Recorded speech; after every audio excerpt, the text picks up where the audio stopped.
of mine. What do you feel beside?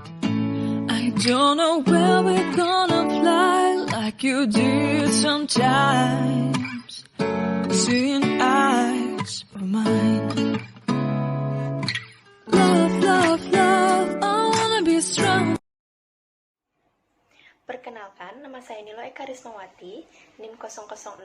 Di sini saya akan menjelaskan tentang pengertian dari motivasi. Teman-teman pasti sudah pada tahu kan apa itu motivasi, dan pasti juga sering sudah mendapatkan motivasi. Nah, di sini motivasi dalam kata Latin yaitu movere, di mana movere ini dalam bahasa Inggris juga disepadankan dengan motivation, yaitu pemberian motif, penimbulan motif, hal yang memberikan suatu dorongan atau keadaan yang menimbulkan suatu dorongan.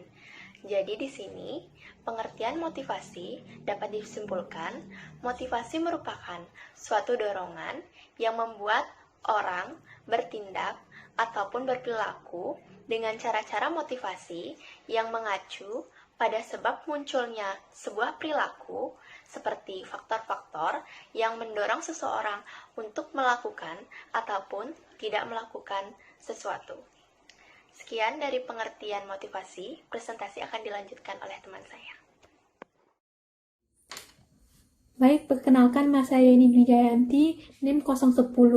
Saya ingin menyajikan materi tujuan motivasi. Adapun tujuan motivasi yaitu sebagai berikut. Mendorong gairah dan semangat kerja, meningkatkan moral dan kepuasan kerja, meningkatkan produktivitas kerja, meningkatkan tingkat kesejahteraan, meningkatkan kreativitas dan partisipasi, meningkatkan efisiensi penggunaan alat-alat dan bahan baku, meningkatkan kedisiplinan dan menurunkan tingkat absensi, mempertahankan loyalitas dan kestabilan organisasi, mengefektifkan pengadaan, menciptakan suasana dan hubungan kerja yang baik, serta mempertinggi rasa tanggung jawab terhadap tugas-tugasnya. Baik, sekian dari saya ucapkan terima kasih. Om Swastiastu, perkenalkan nama saya Igusti Ayu Ageng Putri Widyasari, NIM 021. Di sini saya akan melanjutkan presentasi dari teman saya, yaitu Yeni Wijayanti. Sebelum saya melanjutkan presentasi saya, di sini saya akan membahas mengenai prinsip adanya motivasi. Sebelum kita lanjut ke materi, saya ingin mengulas sedikit mengenai pengertian motivasi. Motivasi adalah suatu dorongan atau masukan yang dimiliki setiap manusia, yang dimana dorongan atau masukan tersebut bisa berasal dari luar ataupun bisa berasal dari berpengaruh dari orang lain. Biasanya orang yang memiliki motivasi itu akan cenderung lebih percaya diri dan merasa dirinya yakin untuk menghadapi suatu hal. Selain adanya faktor-faktor yang mendukung adanya motivasi, di sini juga ada prinsip adanya motivasi. Prinsip adanya motivasi yang pertama yaitu pujian akan cenderung lebih efektif daripada hukuman. Yang dimana seseorang yang akan dipuji akan lebih menunjukkan sikap motivasinya tinggi dibandingkan orang tersebut diberikan hukuman. Yang kedua, setiap manusia memiliki kebutuhan psikologis, yang dimana kebutuhan psikologis itu akan meningkatkan motivasi seseorang untuk melaksanakan suatu hal ataupun memberikan pemuasan terhadap dirinya. Yang ketiga, motivasi yang berasal dari dalam itu cenderung akan lebih efektif dibandingkan motivasi yang datang atau berpengaruh dari luar. Mengapa? Karena biasanya tidak semua motivasi yang datang dari luar itu akan memberikan dampak yang positif ataupun dampak yang negatif bagi diri kita. Yang keempat, motivasi itu akan mudah menjalar ke semua orang. Mengapa? Karena setiap adanya motivasi itu, kita bisa memberikan motivasi kepada orang lain, karena kita tidak hanya memberikan motivasi kepada diri sendiri saja, tapi kita bisa memberikan motivasi kepada orang lain. Yang keempat, biasanya tugas-tugas yang diberikan ataupun tugas-tugas yang berasal dari dalam diri kita sendiri biasanya itu akan dapat meningkatkan motivasi dibandingkan tugas yang diberikan oleh dosen. Mengapa? Biasanya kalau tugas yang diberikan dosen itu kan membuat kita tuh seperti tidak beban sih, maksudnya ada jadwal-jadwal tertentu yang mengharuskan kita untuk mengumpulkan tugas itu. Nah, biasanya tidak semua tugas yang bisa kita kerjakan karena kan kita juga memiliki kegiatan-kegiatan di samping tugas itu. Nah, jadi maka cenderung membuat motivasi itu akan turun jika diberikan tugas oleh dosen. Yang keempat, yang lebih motivasi yang tinggi itu sangat erat hubungannya dengan keaktifan mahasiswa. Mengapa? Biasanya setiap mahasiswa yang memiliki motivasi yang cenderung tinggi itu akan membuat mahasiswa itu lebih percaya diri, baik dia melakukan suatu hal ataupun menjawab soal. Sekian dari pembahasan materi mengenai saya. Selanjutnya, materi mengenai teknik dari motivasi akan dilanjutkan oleh teman saya, yaitu Nikita Rosamonika. Terima kasih. Perkenalkan, nama saya Nikita Rosamonika, NIM 023. Di sini saya akan menjelaskan teknik-teknik motivasi. Yang pertama ada teknik ajakan atau persuasi. Teknik ajakan adalah suatu teknik motivasi yang dilakukan dengan cara mengajak kelompok sasaran sehingga mau memahami dan mau menjadi kelompok warga belajar untuk belajar sesuatu yang bermanfaat bagi dirinya. Nah, yang kedua ada teknik rangsangan atau stimulasi. Nah, teknik ini dilakukan dengan cara menjelaskan atau merangsang kelompok sasaran dengan imbalan tertentu, sehingga mau menjadi warga belajar untuk belajar sesuatu yang bermanfaat bagi dirinya. Nah, yang ketiga ada teknik sanksi atau paksaan sosial. Teknik ini dilakukan dengan cara menjelaskan atau menekankan akibat atau sanksi yang akan dialami oleh kelompok sasaran itu sendiri, sehingga mau menjadi warga belajar untuk belajar sesuatu yang bermanfaat bagi dirinya. Yang keempat, ada teknik riak air. Teknik ini dilakukan dengan cara menjelaskan atau menyampaikan pesan dengan menggunakan sasaran antar. Nah, ini penjelasan dari saya. Selanjutnya akan dijelaskan oleh teman saya. Terima kasih. Perkenalkan, nama saya Niputu Emi, NIM 029. Di sini saya akan melanjutkan penjelasan dari teman saya mengenai teknik-teknik motivasi. Selanjutnya ada teknik tempat strategis. Teknik ini merupakan suatu teknik motivasi dengan cara memilih tempat-tempat yang dianggap strategis, misalnya seperti pasar, swalayan, tempat hiburan, surau, ataupun tempat lainnya. Dalam hal ini biasanya motivator akan selalu memperhatikan keadaan atau situasi dari tempat dilaksanakannya motivasi tersebut. Selanjutnya ada teknik anjang sana atau kunjungan ke rumah atau juga disebut dengan kunjungan keluarga. Teknik anjang sana ini merupakan suatu teknik motivasi yang dilakukan dengan cara mendatangi atau mengunjungi rumah atau tempat tinggal daripada kelompok sasaran. Nantinya di sana akan dilakukan diskusi ataupun tanya jawab mengenai bahan atau materi motivasi dengan tujuan yang telah dirumuskan. Selanjutnya ada teknik kunjungan ke tempat kerja. Teknik ini merupakan suatu teknik motivasi yang dilakukan dengan cara berkunjung ke tempat kerja dari kelompok sasaran. Nanti di sana sama juga akan dilakukan diskusi ataupun tanya jawab dengan kelompok sasaran tersebut. Kemudian selanjutnya ada teknik undangan. Teknik undangan merupakan suatu teknik motivasi yang dilakukan dengan cara mengundang kelompok sasaran ke suatu tempat untuk mengikuti proses motivasi tersebut.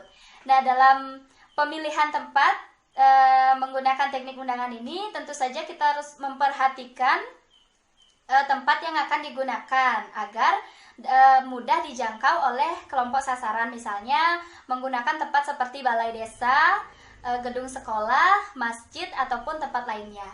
Kemudian selanjutnya ada teknik penggunaan media tertulis ataupun non tertulis. Teknik ini merupakan suatu teknik motivasi yang dilakukan dengan cara memanfaatkan atau menggunakan media tertulis ataupun non tertulis kepada kelompok sasaran. Baik, sekian yang dapat saya sampaikan. Terima kasih. Baik, perkenalkan nama saya Kada Ayu Purnama Dede, NIM 035. Di sini saya akan melanjutkan penjelasan dari teman saya mengenai karakteristik pekerjaan. Model karakteristik pekerjaan yang keempat yaitu Masukan atau feedback. Masukan atau feedback sendiri merupakan penilaian dari atasan mengenai kinerja pekerjaan yang dilakukan. Pekerja yang menerima performance management evaluation akan lebih termotivasi dalam menjalankan pekerjaannya atau tugasnya. Yang kelima yaitu ada arti penting tugas atau task signifikan. Task signifikan sendiri merupakan informasi bagaimana tugas atau pekerjaan tersebut penting bagi orang lain, penting bagi perusahaan, dan juga penting bagi pelanggan. Pekerja yang merasa pekerjaannya itu penting bagi perusahaan, maka dia akan bekerja lebih termotivasi. Dan juga harus diimbangi dengan reward dan punishment yang jelas. Dari 5 karakteristik pekerjaan tersebut mempengaruhi atau menentukan 3 aspek psikologi pekerja, yaitu yang pertama, pekerja akan mengalami keberartian bekerja atau experience meaningfulness. Yang kedua, pekerja akan lebih bertanggung jawab atau responsibility. Dan yang ketiga, pekerja akan mengetahui hasil atau knowledge of result. Sekian penjelasan dari Pendekatan motivasi selanjutnya yaitu masukan atau feedback. Di sini, masukan atau feedback merupakan penilaian dari atasan mengenai kinerja dari pekerjaan yang dilakukan. Pekerja yang menerima performance management evaluation akan termotivasi dalam menjalankan pekerjaan. Selanjutnya, ada arti penting tugas atau task signifikan. Arti penting tugas atau task signifikan merupakan informasi bagaimana tugas tersebut penting bagi orang lain, bagi perusahaan, dan bagi pelanggan. Pekerja yang merasa pekerjaannya penting bagi perusahaan akan bekerja lebih termotivasi, tentu juga harus diimbangi dengan reward dan punishment yang jelas. 5 karakteristik pekerjaan di atas tentu menentukan 3 aspek psikologi pekerja itu, antara lain, yang pertama, ada mengalami keberartian bekerja atau experience meaningfulness. Yang kedua, bertanggung jawab atau responsibility. Dan yang ketiga, mengetahui hasil atau knowledge of result. Untuk lebih memberikan motivasi, perusahaan dapat melakukan pengembangan pekerjaan atau job engagement, menambah kesempatan mengambil keputusan dengan job engagement, dan tim kerja yang manajing sendiri atau self-managing work team. Tentu saja, langkah-langkah tersebut harus diberikan kepada porsi yang tepat supaya pekerja tidak mengalami kelelahan, karena pekerja yang kelelahan justru akan mengurangi motivasi dalam bekerja. Perkenalkan, nama saya Komangdina Delia Utami, NIM 053. Jadi di sini saya akan menjelaskan tentang perangsang motivasi. Yang pertama ada Anwar Prabu. Menurut Anwar Prabu, motivasi itu merupakan suatu dorongan yang dimiliki masing-masing pegawai untuk bisa menyesuaikan diri terhadap lingkungannya masing-masing. Dan motivasi menurutnya itu adalah suatu kondisi yang menggerakkan pegawai itu untuk mencapai motivasinya masing-masing. Dan yang kedua, ada Bareswal dan Stein. Mereka menyatakan bahwa motivasi itu merupakan keadaan kejiwaan dan sikap mental yang mampu memberikan suatu energi. Dan yang ketiga itu ada Sastro Hardiwiryo. Menurutnya itu, motivasi itu merupakan suatu bagian integral dan hubungan antar perburuhan yang membina, mengarahkan, dan mengembangkan sumber daya manusia dalam suatu perusahaan. Dan yang terakhir ada Rifai. Menurut Rifai, motivasi itu merupakan suatu sikap atau nilai-nilai yang dimiliki oleh masing-masing individu untuk mencapai keinginannya masing-masing. Dan kemudian di sini saya akan menjelaskan unsur-unsur yang menggerakkan dan perangsang motivasi. Jadi yang pertama ada kinerja. Kinerja itu merupakan di mana manusia berkeinginan untuk berkinerja menjadi suatu kebutuhan atau needs yang bisa menjadikan sasaran. Dan yang kedua ada penghargaan. Biasanya penghargaan yang berupa medali, piala menjadi perangsang yang lebih kuat dibandingkan diberikan uang. Dan yang ketiga ada tantangan atau challenge, di mana orang yang mendapatkan tantangan dalam hidupnya itu memiliki perangsang yang lebih kuat dibandingkan orang yang mencapai tujuannya dengan mudah. Jadi biasanya ini bisa dilakukan setiap hari. Sekian dari saya, terima kasih. Nah, perangsang motivasi selanjutnya ada tanggung jawab atau responsibility, yaitu adanya rasa ikut memiliki akan menimbulkan motivasi untuk turut merasakan tanggung jawab. Selanjutnya ada pengembangan atau development, yaitu pengembangan kemampuan seseorang baik dari penguasaan kerja atau kesempatan untuk maju, merupakan perangsang yang kuat untuk tenaga kerja agar bekerja lebih giat atau lebih bergairah. Selanjutnya ada keterlibatan atau involvement, yaitu adanya keterlibatan dalam suatu proses pengambilan keputusan atau bentuknya berupa kotak saran dari tenaga kerja yang dipadukan pemasukannya ke manajemen perusahaan. Yang terakhir ada kesempatan atau opportunity, yaitu kesempatan untuk maju dalam jenjang karir yang terbuka, baik dari bawah sampai manajemen atas, merupakan perangsang cukup baik bagi tenaga kerja. Berikutnya ada hasil-hasil dari motivasi. Bukti bahwa seorang pemimpin telah berhasil memotivasi karyawan atau bawahannya ditunjukkan dengan adanya yang pertama, peningkatan tanggung jawab, yang kedua, peningkatan kedisiplinan dan kepatuhan terhadap norma atau aturan, yang ketiga, terjadinya komunikasi dan hubungan yang harmonis di antara semua tingkatan, yang keempat, peningkatan partisipan dan kepedulian, yang kelima, peningkatan kesempatan untuk pemecahan masalah, serta berkurangnya tingkat kemungkinan dan keluhan. Selain itu, ada pun juga hasil dari adanya motivasi jika kita berada di dunia kerja, antara lain yang pertama, meningkatkan retensi karyawan. Saat masuk ke dunia kerja, secara otomatis, secara natural karyawan memiliki niat untuk bekerja secara maksimal dan memberikan hasil yang baik. Sebenarnya mereka memiliki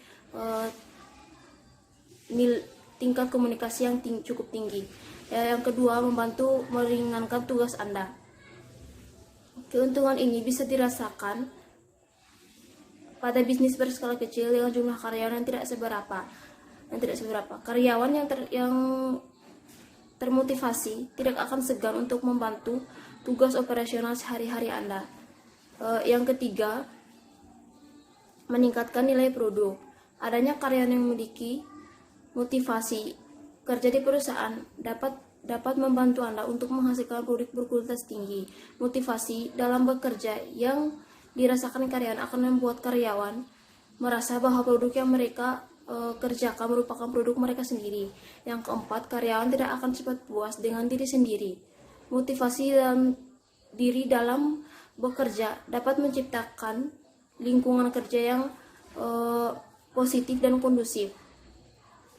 Tanpa adanya ketertarikan terhadap pekerjaan sehari-hari, karyawan bisa merasa lepas dari target perusahaan secara keseluruhan dan mengurangi kualitas performanya. Yang kelima, mendorong kreativitas, komitmen, dan energi karyawan. Apapun bidang bisnisnya, kreativitas dan energi sangat dibutuhkan. Memiliki motivasi pekerjaan, mereka tidak akan mampu menawarkan ide-ide yang baru yang dapat membantu perusahaan untuk meningkatkan bisnis dan mendapatkan klien-klien baru. Selanjutnya, saya akan menjelaskan mengenai hasil motivasi. Motivasi secara maksimal akan tercapai apabila proses-proses motivasi berjalan dengan baik. Sehingga hasil motivasi akan seperti apa yang kita inginkan. Menurut Malayu SD Hasibuan, ada 6 proses motivasi. Yang pertama, ada tujuan organisasi. Yang kedua, mengetahui keinginan karyawan, tidak hanya melihat dari kepentingan pemimpin saja ataupun instansi saja. Yang ketiga, ada komunikasi secara efektif. Komunikasi secara efektif ini juga sangat penting karena komunikasi antara pemimpin dan karyawan untuk mengetahui atau untuk mencapai suatu hasil motivasi. Selanjutnya akan dijelaskan oleh Baik, perkenalkan, nama saya Niputu Deni Syardiani, NIM 070 dari kelas D4B. Baik, di sini saya akan melanjutkan materi tentang melaporkan hasil motivasi yang diintegrasi tujuan. Proses motivasi perlu untuk menyatukan tujuan organisasi dan tujuan kepentingan karyawan. Tujuan organisasi adalah untuk memperoleh laba serta perluasan perusahaan, sedangkan tujuan individu karyawan ialah pemenuhan kebutuhan dan kepuasan. Contohnya adalah, pada proses ini, tujuan antara Kemenkes dan masyarakat harus sama, yaitu meningkatkan status gizi dengan penurunan angka stunting yang terjadi. Yang E, fasilitas. Manajer penting untuk memberikan bantuan fasilitas kepada organisasi dan individu karyawan yang akan mendukung kelancaran pelaksanaan pekerjaan, seperti memberikan bantuan kendaraan kepada salesman. Contohnya, dalam upaya pencegahan atau penurunan angka stunting, maka dari pihak pemerintah perlu memberikan bantuan fasilitas kepada instansi kesehatan seperti pada puskesmas maupun tenaga kerja. Yang F, teamwork. Manajer harus memberikan teamwork yang terkoordinasi baik yang bisa mencapai tujuan perusahaan. Teamwork penting karena dalam suatu perusahaan biasanya terdapat banyak bagian. Contohnya adalah dalam hal ini Kemenkes tidak dapat bekerja sendiri. Harus memiliki teamwork dengan pengorganisasian yang baik, misalnya dari tenaga kesehatan, dari unsur masyarakat, misalnya memerlukan bantuan ibu-ibu kader. Setelah tahapan-tahapan tersebut dilalui dengan baik, maka harus ada pencatatan atau evaluasi perkembangan dari proses motivasi. Dalam hal ini, perlu mengetahui apakah motivasi yang diberikan dapat memiliki pengaruh yang besar terhadap sasaran atau tidak.